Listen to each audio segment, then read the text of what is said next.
What's most important to you when buying windows, siding, or doors? Is it energy savings, cost, quality, or warranty? Window World offers it all by searching Window World today. The individuals depicted have been arrested but not convicted at the time of story postings. This information does not infer or imply guilt of any actions or activity other than their arrest. We make no warranty or guarantee as to the accuracy of this data. You are watching the WHKY News. I'm Ralph Mangum. Let's have a look now at today's crime report. WHKY's Rob Eastwood leads it off with details on 2 prison sentences that were imposed in separate Alexander County cases. A Catawba County man arrested in a 2022 Alexander County drug trafficking case will spend a minimum of more than 2 years in prison following his sentencing. He was sentenced after entering a guilty plea during the recent session of Alexander County Superior Court. 24-year-old Noah Anthony Bradshaw of Conover pleaded guilty to 2 counts of attempted trafficking in methamphetamine and possession with intent to sell or deliver counterfeit controlled substance during a recent session of Alexander County Superior Court. He was sentenced to 2 terms of 16 to 29 months in prison. At the expiration of those sentences, Bradshaw will serve a suspended sentence of 6 to 17 months. Taylorsville police arrested Bradshaw on October 20th of 2022 and charged him at the time with felony counts of trafficking methamphetamine, possession of methamphetamine, and maintaining a vehicle, dwelling, or place for controlled substance, along with a misdemeanor count of possession of drug paraphernalia. The next case involves an Iredell County resident who received a minimum prison sentence of more than 5 years in a drug trafficking case here in Alexander County. 35-year-old Cody Wyatt Barker Shepard of Statesville pleaded guilty to trafficking in methamphetamine and was sentenced to 70 to 93 months in prison and was ordered to pay a $50,000 fine.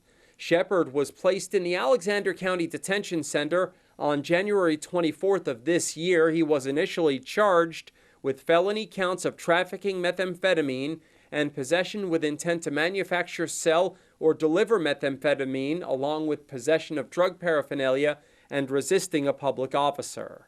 Both Bradshaw and Shepard are serving their sentences currently at the Piedmont Correctional Institution in Salisbury.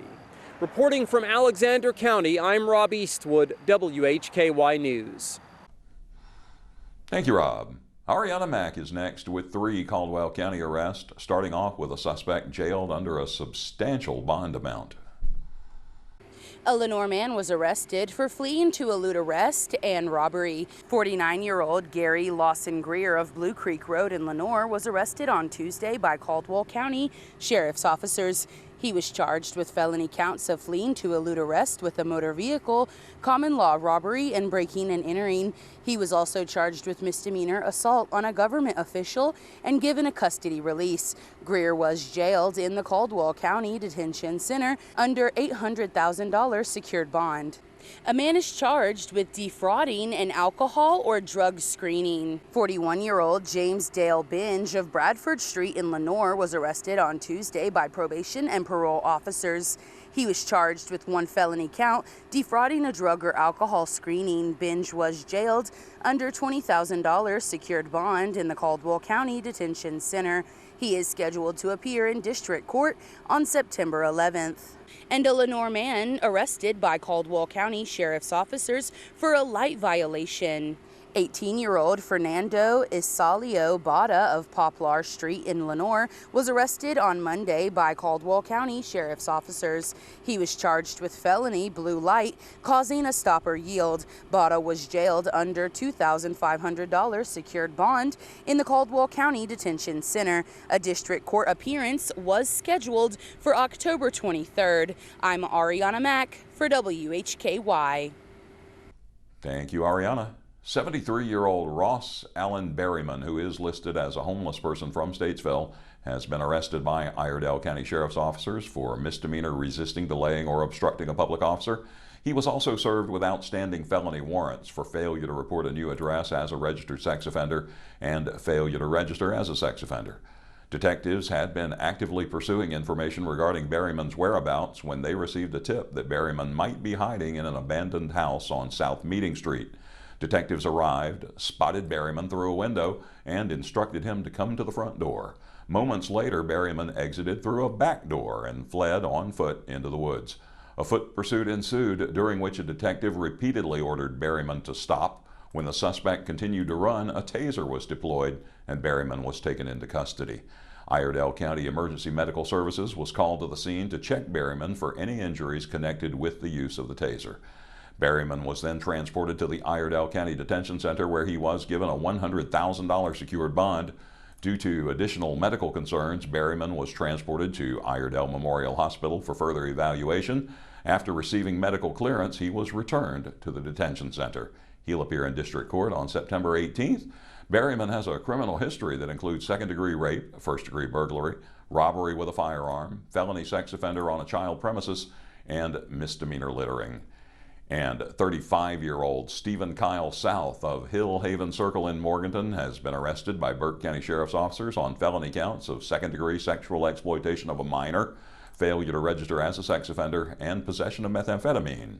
On August 19th, the Sheriff's Office received a tip from the National Center for Missing and Exploited Children regarding the alleged distribution of child pornography. An investigation led to the execution of a search warrant on August 28th at South's residence. South was taken into custody and jailed under a $50,000 secured bond. A first appearance in district court was scheduled Thursday in Morganton. The investigation is ongoing. South has a criminal history in Burke County that includes arrest in 2008 for failure to register as a sex offender, in 2009 for a probation violation, in 2013 for failure to report a new address as a sex offender, a probation violation, and failure to register as a sex offender, and in 2015 for failure to report a new address as a sex offender. And that's our crime report today. Thank you all for joining us. For WHKY, I'm Ralph Mangum, reminding you to keep it clean and to keep it legal.